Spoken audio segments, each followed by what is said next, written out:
Yesterday afternoon, while episode number 10 was uploading, I came down and I finished the other two pieces that I hadn't done.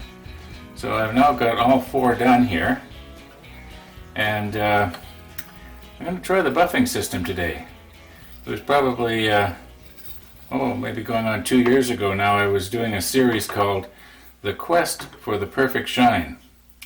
But you know, I can't remember if one of the combinations was using the buffing system after having done the C8 loop process. I did probably every other combination known to man, including toothpaste, valve compound grinding. I think you know what I'm talking about there. What do they call it? Valve grinding compound. Yeah, that's what it was called. Anyway, I tried a lot of different things. And I concluded, as best I remember, now I was doing it on acrylic blanks, but I concluded that the buffing system actually ended up doing the best job. So we'll give it a try on this, and hopefully I'm not going to have to sand these down and start all over again. Mind you, they do look really good as it is.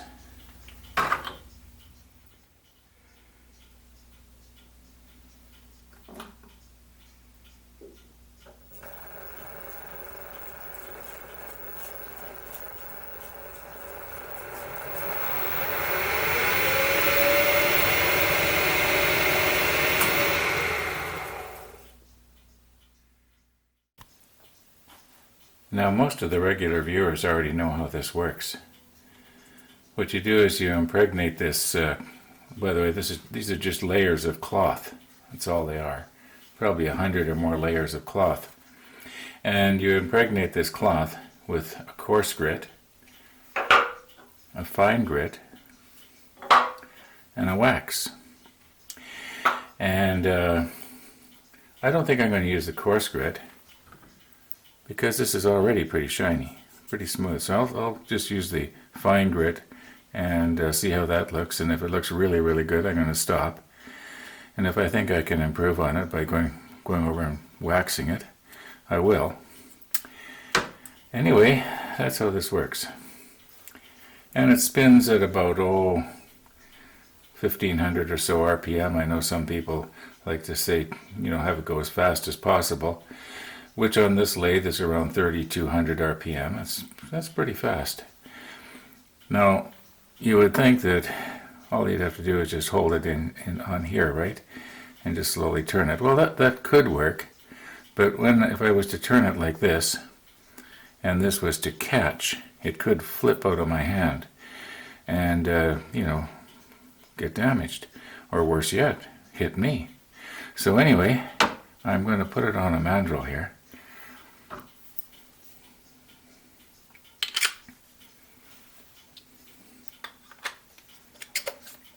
These should look familiar.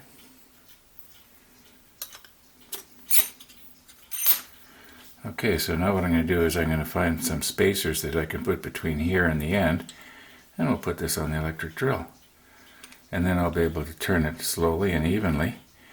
And you will notice that the bushings here protect the ends so that the cloth here doesn't catch and prematurely wear this down, or maybe even get a little catch in there and pull the wood out, depending on how worn down it gets. Anyway, it's just my own theory. And it's just a theory. I don't know if it's true or not. Anyway, see if we can get this to go here.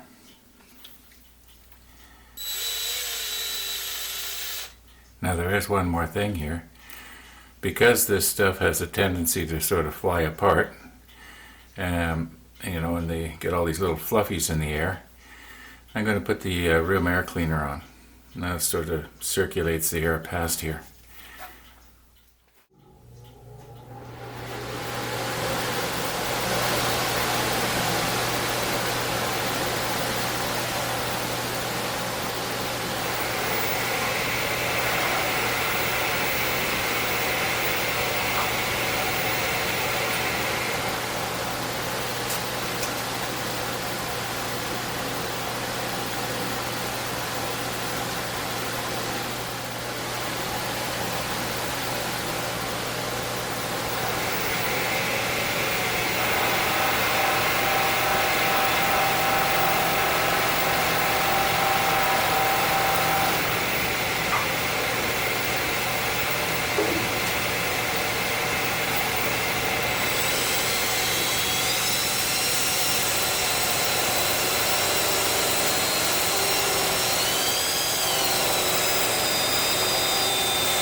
Well, that was clearly a mistake.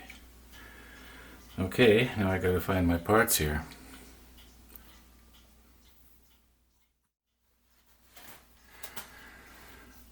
Okay, so for those of you who did not pick up on what happened there, well, first of all, those of you who are in this Facebook group and don't watch my videos regularly, you will know that I pretty well always show my mistakes. I think always. I have nothing to gain by not showing them. I'm not working for any woodworking show or anything like that where I have to do retake after retake until I finally get it right. But what happened there, the buffer was turning this way. It started spinning this way, which started unscrewing this. Because I only did this finger tight. I didn't do it tight enough.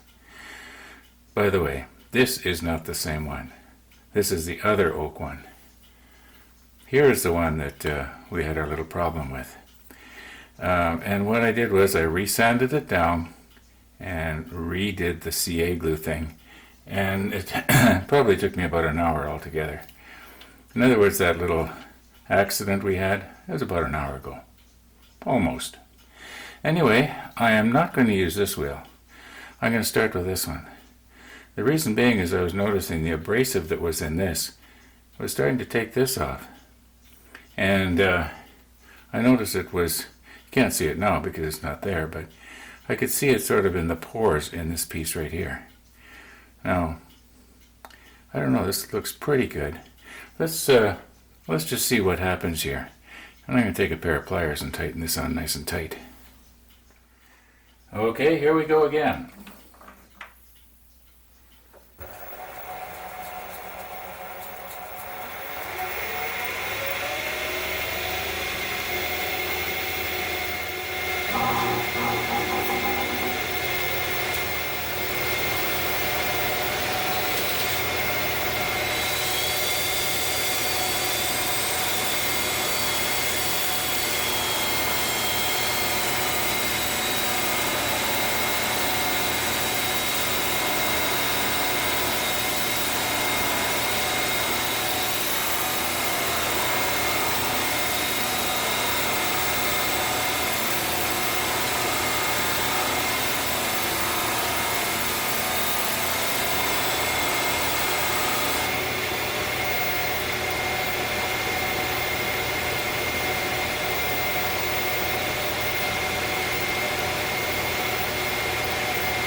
Well, you know that CA glue finish is so hard that I don't think we're improving on it one iota.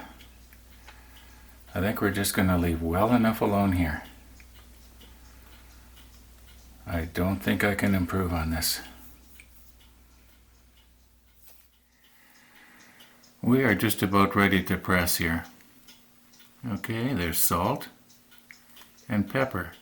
You'll notice that the salt has a white band around the top and the bottom. The pepper has a black band. Not only that, but the salt only has 3 holes and the pepper has 6.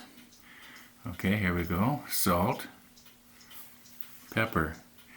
Now this one here, pepper, there's more dark wood to match up with the dark band, and this one has more light wood to match up with the light band. The oak ones don't make any difference. However, if I'm smart, and I'm not always that smart, better take a look at the instructions here. See if it says anything special about, pressing. It could be that it does. It could be there's some special little, okay, here it says tip to remember. Well, I wonder what it is I'm supposed to remember. I'm going to go read that. Okay, tips to remember. Accuracy is the key. My goodness, they're talking to the wrong guy. I'm the guy that measures everything in smidgens. A smidgen this way or a smidgen that way? Okay, just kidding. Don't trim the chrome tube. Well, I don't think I did. I think I was pretty careful there. And if I did accidentally get it, a little bit too short, it would only have been a smidgen. Anyway, yeah, it says press the bottom end on first. Well, that's pretty well the way I would have done it even without reading this. So I think it's pretty straightforward here. There's no little hidden tricks to this. It's sort of like pressing together a pen. A very big pen, but a pen.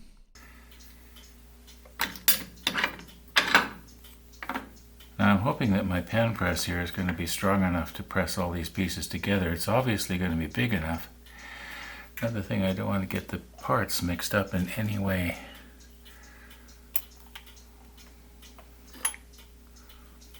Okay, we'll do this one first. Now in the event that this is not strong enough, then I can always use my drill press. It's like probably 10 times stronger. Okay, now that's the top. We don't need the plastic tube yet. Okay, now the idea is we want to press this into here. Better just check and make sure there's no glue or anything on the inside that's going to cause a problem. Nope, I don't see anything. I thought maybe when I was doing the CA glue thing I could have accidentally got some on the inside there, but there's nothing. And it won't matter which end this goes in on. See if I can sort of get it started here just a little bit. Oh, this is going to be a tight fit, I can tell already. Okay, I think it's going to work though. Alright, get everything squared up really good here. Tighten it down. And I know you can't see it, but there's an auxiliary clamp at the far end there. It just sort of helps brace this a little better. Okay. Now what we're going to want to do is press this all the way in. Okay, keep your fingers crossed and press. That actually went too easy. That went too easy. Wonder if I can twist it out. So let's just see if I can pull that apart. Yeah, you know what? Okay, this is a problem. Well, it's not really a problem, but this is something that happens sometimes with pens too. It's just too easy. So I'm going to put a little bit of CA glue around here and then press it together. Just a smidgen.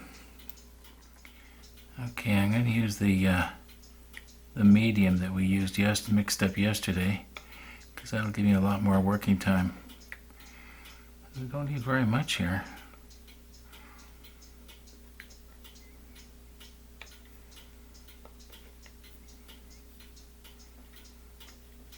That'll be fine.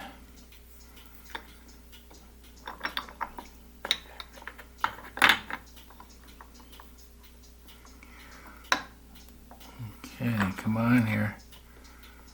Let's get this going before it starts to cure.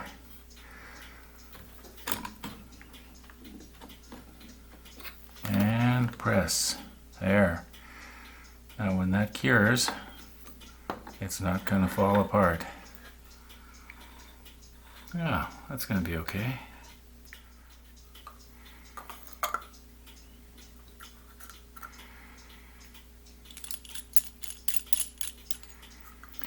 These parts are very well made. Okay, so now this is going to go in here like this, and then press down on there. I might have to readjust everything here.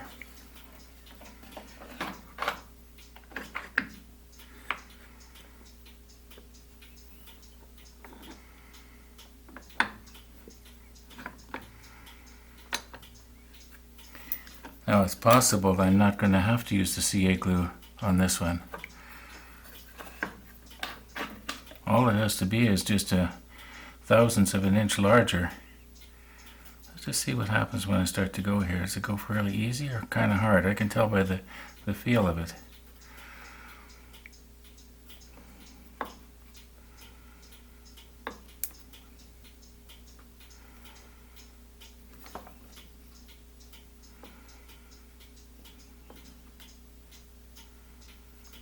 don't think I'm going to need the CA glue on this one.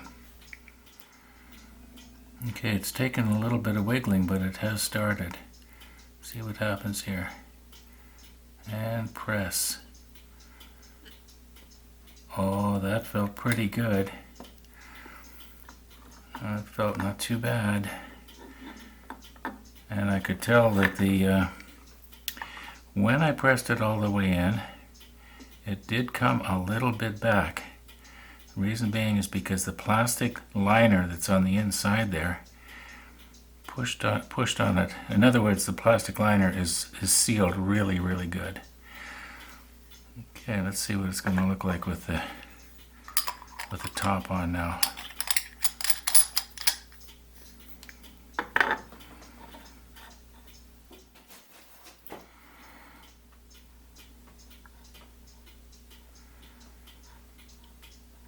I'm going to go ahead and I'm going to press the other 3 together. We'll get them cleaned up and we'll have a nice close look at them. Right now they're all covered with fingerprints. I think they're going to be okay.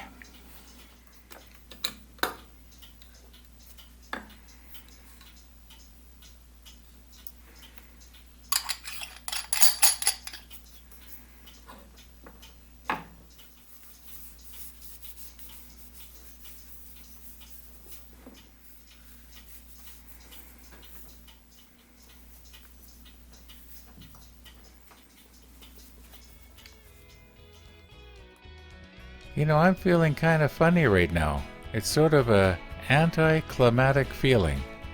You know, we've been working on these things since what, way back in November? This is episode number 11, and all of a sudden, boom, it's over. They're finished.